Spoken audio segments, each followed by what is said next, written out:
you do if you accidentally discovered the house next door was occupied by something not human? With so many movies and TV series nowadays serving as homages to 80s horror, I figured, why not just cover an actual 1980s horror movie? So, today we'll be sinking our teeth into the 1985 cult classic Fright Night. Heads up, there will be spoilers. There's a lot to love when it comes to Fright Night. It's a bit like Hitchcock's Rear Window, mashed together with the best vampire flicks you can think of. Fright Night was written and directed by Tom Holland. No, not that Tom Holland. The other Tom Holland. The one who wrote Psycho 2 and directed the original Child's Play. Fright Night was actually Tom Holland's directorial debut, so he definitely got off to a good start.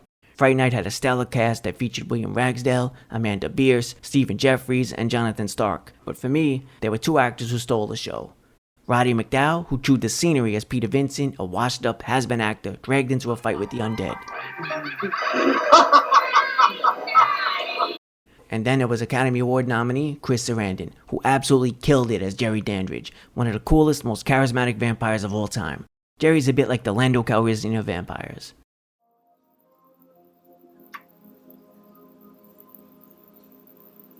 Charmed. Welcome, Leia. All right. Fright Night follows Charlie Brewster, a horror fanatic and typical hornball teenager. Charlie discovers his new next-door neighbor is up to no good. Moving a coffin into your basement, for example, is pretty suspect. With the help of his trusty binoculars and some good old-fashioned stalking, it doesn't take long for Charlie to figure out that his new neighbor is a vampire. Something unspeakably evil. No one believes you. Mom, I didn't have a nightmare. Not your mom. They did kill a girl over there. Not your girlfriend.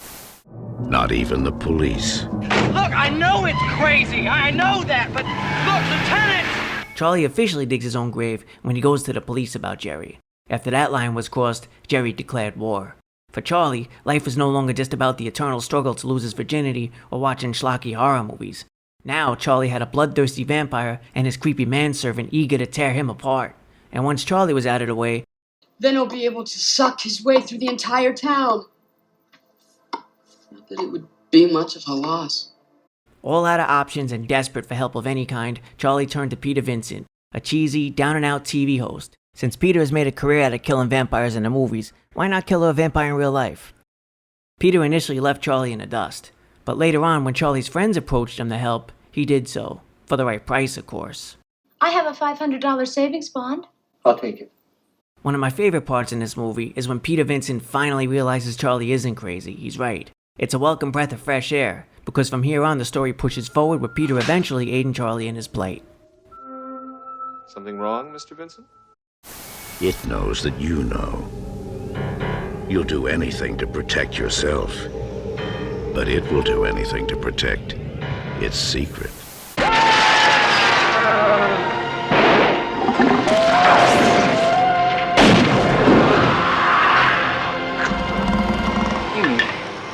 This could be the night of your life. Fright Night.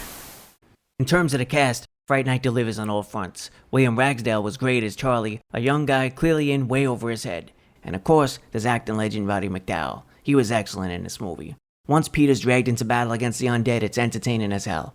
Interestingly, on a Gilbert Gottfried podcast, it was noted during an interview with the director, Tom Holland, that he originally wanted the legendary Vincent Price for the key role. But Vincent Price was too ill at the time. Tom Holland also mentioned that he wanted Christopher Lee, but Christopher Lee reportedly wasn't really into returning to his horror roots. And apparently he didn't have much of a sense of humor. Roddy McDowall, on the other hand, was thrilled to take on the role. McDowall was even the one who suggested playing Peter Vincent as a cowardly down-and-out, yet oddly egotistical TV host. Roddy McDowall was also capable of cracking a joke every now and then, which was a necessity in this movie. After all, Fright Night's considered a horror comedy. Charlie?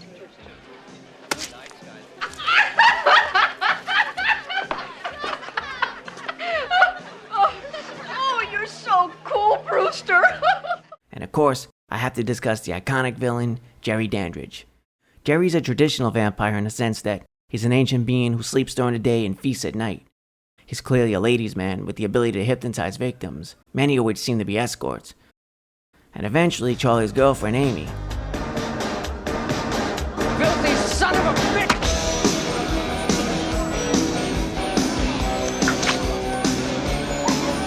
Shouldn't lose your temper, Charlie.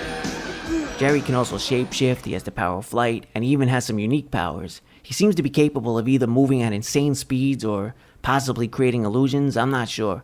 But I love that as the movie progresses, Jerry's powers are revealed to be even more fantastical.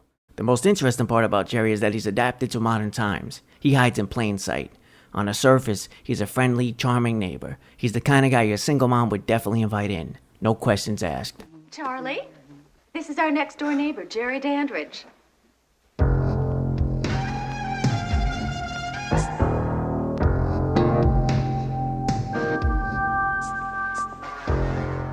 Hello, Charlie. I also have to mention the practical effects because they're really great in this movie. The same effects team from Ghostbusters tackled Fright Night, and they were allowed free rein by Tom Holland. Although the movie may be famous for its creatures and the makeup work, there are also some great subtle effects as well. For example, there's one incredible shot that shows Jerry transforming into a demonic bat. We only see it via a shadow on the wall.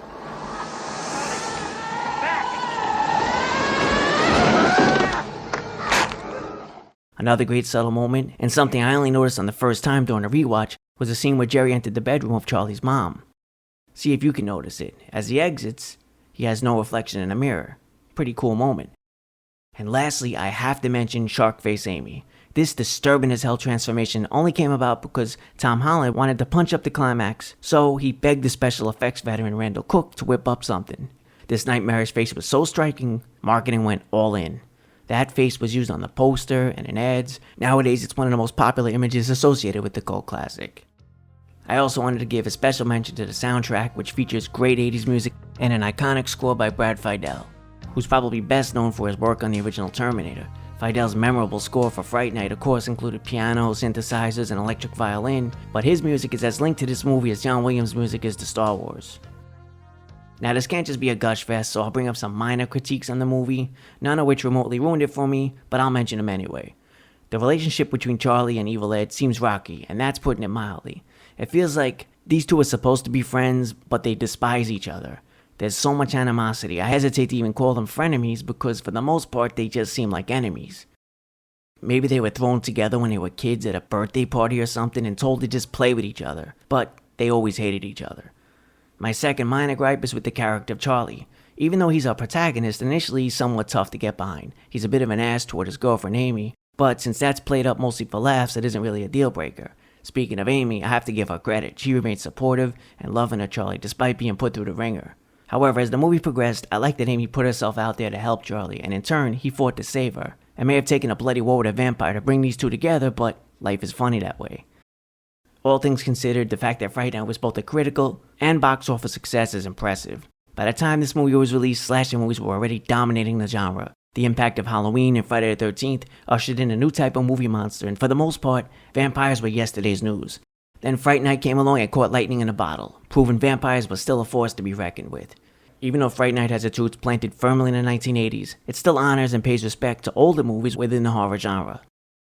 This makes sense because according to Tom Holland himself, his influences for Fright Night were the fading Universal monsters such as Dracula and the Wolfman, as well as the classic Hammer horror movies. That's also why Peter Vincent's name serves as an homage to both Vincent Price and Peter Cushing. Fright Night's a smart, somewhat underrated movie. It gets love from horror fans and is considered one of the best horror movies of the 80s, right up there with Lost Boys. However, I don't think it gets enough credit for everything it actually accomplishes. Fright Night works as a great vampire movie, but when you go a bit deeper, there's actually a compelling story that manages to weave in all kinds of topics. Tom Holland himself has mentioned that in the early 80s, the AIDS crisis was just beginning. So, there's subtext in Fright Night pertaining to the general fear sweeping the nation at the time and homosexuality which fed into Fright Night.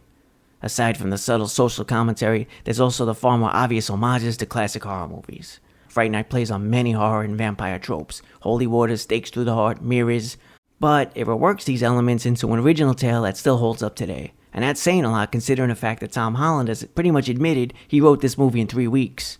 Obviously, I'm a big fan of Fright Night. The chemistry between Charlie and Peter was great. When they're together on screen, you can't help but root for them, but my god, do the odds seem stacked against them coming out alive.